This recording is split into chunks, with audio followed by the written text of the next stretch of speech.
Welcome along to South Today's Sport. We're in competition build-up mode once again, this time looking ahead at the zero-fee Southland Sharks season, which of course gets underway on the 1st of April, not long now. Mark Bell, the assistant coach, joining me for that preview. Good evening, Mark. Welcome along. How you doing? Now, for those who don't know you, because Paul's the big, the glamour face, isn't he, for the zero-fee Sharks, tell us a little bit about your background. You've been involved for some time. Yes, coming to my 4th year as the assistant. My first year was under Richard Dickel. And then when Paul came in, he decided to stick with pretty much the same sort of backroom staff, and going into my 3rd year with him. So looking forward to it, yeah. So that relationship's working well? Yeah, really well, yeah. Great coach on and off the court, and I think with what we've got going this year, you know, as we've built over the last couple of years, it's quite exciting. All right, let's look at the draw first of all. One less team, isn't it? There's actually two. Otago have pulled out due to financial reasons, and the Waikato looking to develop their women's side, so they've pulled out for the year. Okay. So there's only the 8 teams this year, and what they've kind of done is they've decided to have 2.5 rounds. So we end up playing a number of teams 3 times, which still gives us the 9 home games, right. which is excellent for the supporters down here. Okay, and just luck of the draw, who you play twice, is that how it's pretty much? We've ended up, I think we've got Wellington 3 times this season, okay. which will be tough, and I think we also play Nelson and Canterbury 3 times as well. So all the teams are going to be tough this year, obviously, because there's less teams. The competition and the players have got a smaller base, which means there's going to be some good teams out there this year. Has that increased the selection of players or the availability of players, because you've got 2 squads now available for fewer teams? Pretty much. There's a few guys have moved, especially from Otago up to Christchurch, and a number of players who are at the Waikato, and Pero Cameron, who's also coaching the Waikato, has moved to Wellington. So they're still in the competition, but you know, more so in the same teams compared to last year. So Pero was going to coach Waikato. He's going back home, isn't he? That's right, yes. They took him back. That'll be interesting. I don't know the ins and outs of it. I know Pero, and he's a good guy, and obviously he's had some conversations with the owner up there, and it seems to be water under the bridge. Oh, excellent. All right. Well, we wish him the best of luck, except against, of course, the Sharks. What about the playing roster? How far through are you in putting together the squad that you need? Pretty much the majority of the team we've got. Everyone will be downhill, and most of the team will be down here in the first week of March. Obviously, the guys who are involved with the Breakers, it'll depend on where they get in the playoffs. But even if they are lucky enough to win it, we will have a full team down here probably by the 20th of March. We've got our pre-season tournament in Wellington, the Blitz on the 21st, so we'll have a full squad by then. So we should be quite excited about that. Who are some of the familiar names coming back? You got JP. James is coming back. You've got obviously Kevin Braswell. And he'll, as usual, run the front court. Ty Wesley, who came in late last year when we needed to change the roster, he's coming back as well. Losing Brian Conklin, which is a big loss to any team, but with the way he's played and the way he's playing now, the overseas interest in him is huge. So he hasn't gone to another New Zealand franchise. Not as yet. We'll see whether that happens or not. Okay. But we've pretty much got a few of the young lads like Mitchell Newton, who's a local boy, and Sam Everett, who has been with us probably for coming into his 3rd year now, and he's come back down from Auckland and really stepped up in the latter part of the season. Did you pick up anyone from the 2 teams that have dissolved? No, we haven't as of yet. We've got Todd Blanchfield, who's playing at Townsville, and he's a young guy who's probably about 23, but is about 6'7". I mean, pretty much our starting 5 is all going to be probably 6'6" or above, apart from Kevin. Right. Todd had a few weeks where he was Player of the Week over in the Australian League and has played 150 games in that league, so he's a real good addition, and he's sort of taken the other import spot with Kevin.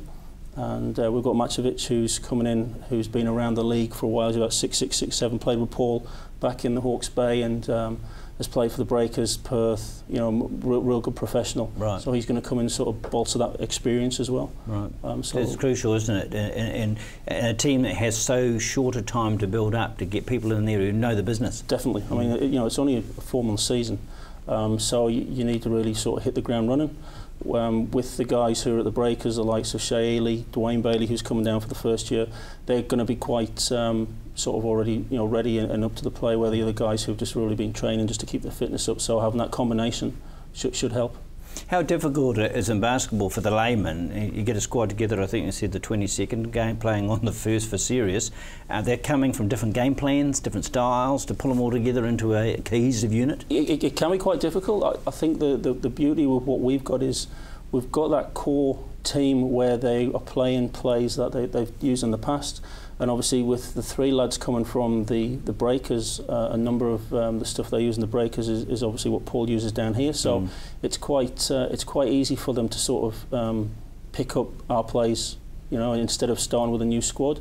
If you are starting with a new squad, like if you look at, say, maybe Canterbury or teams like that, where they've brought a lot of new players in, then it can be quite difficult. So it's a case of it, and in this league as well, because it's so short, it's a case of starting quickly and getting some good results.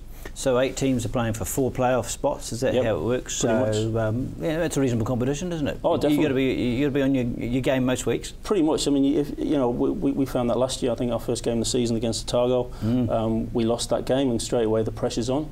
So you want to try and get, especially them home games. I think with us, our last 10 games, 7 are away. So we really need to look to get some good results in that first half of the season down here with the support that we get here.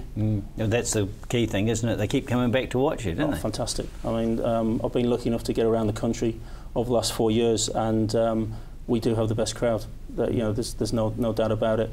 You may go to your Nelsons, your Manawatu, and they're quite loud, but there's nothing in the country compares to what we get down here in Southland. You couldn't pull in a few of those Harlem Globetrotters when they come down there. They're quite handy players there, aren't they? Pretty much so.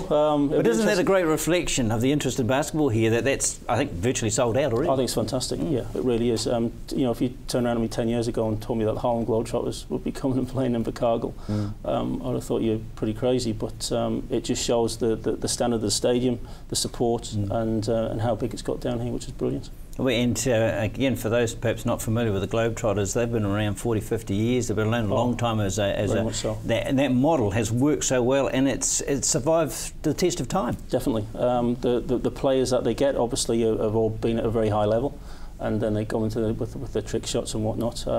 And the team that they take with them, but wherever they go, they sell places out, and I suppose that's a testament to the model that they've got. And it's I've seen them. Yeah, I don't know whether you've seen them. It's a great night, isn't it? Fantastic. It's a fantastic night out. Really Even if basketball's new to you, just the skill, you can't but admire the quality, isn't it? Yeah, unbelievable. So, but that's how basketball's grown in Southland. It's a tremendous following, and the Zero Fee Sharks are benefiting from that. That's right. Yeah.